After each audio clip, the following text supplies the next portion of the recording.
Battle intensifies in Israel. Western nations and India back the Jewish state. India firm on its stand over Israel-Hamas war.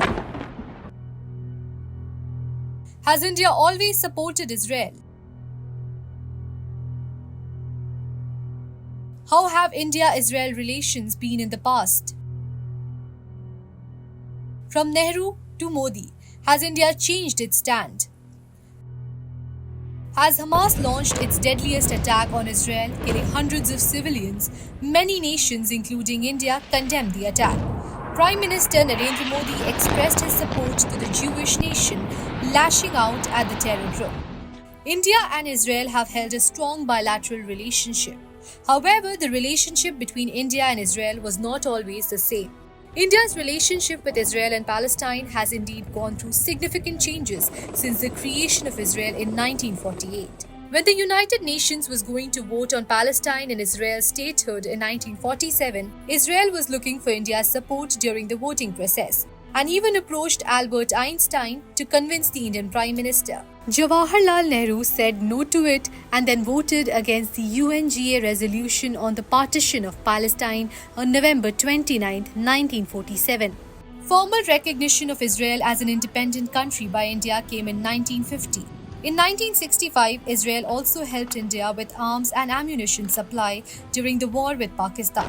During 1971 India-Pakistan war, Israel's Prime Minister reportedly diverted an arms shipment intended for Iran to India and also supported India's intelligence efforts. However, Israel demanded complete diplomatic connections in return.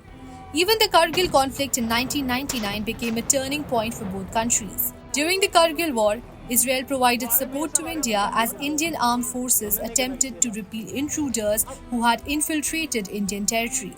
Between 2000 and 2010, Israel transferred an estimated $10 billion worth of military equipment to India, further strengthening their defense ties. Under the leadership of Prime Minister Narendra Modi, India's relationship with Israel has reached new heights. His historic visit to Israel in 2017 marked a turning point, solidifying the growing bond between the two nations and fostering development in diplomatic, trade and defense relations. As of 2022, India stands as Israel's largest client for military equipment sales, with Israel being the second largest supplier of military equipment to India after Russia. Remarkably, about 42.1% of all Israeli arms export find their way to India. It's worth noting that India's deepening ties with Israel have not signaled a shift in its Palestine policy. Prime Minister Narendra Modi's foreign policy approach has been characterized by expanding outreach and trade relations with Arab nations, creating a balanced approach to Middle East diplomacy. In a historical move, Prime Minister Modi separately visited Palestinian territory in February 2018, marking the first ever visit by an Indian Prime Minister to the territory. This multi-pronged approach reflects India's effort to maintain positive relationship with the nations across the Middle East.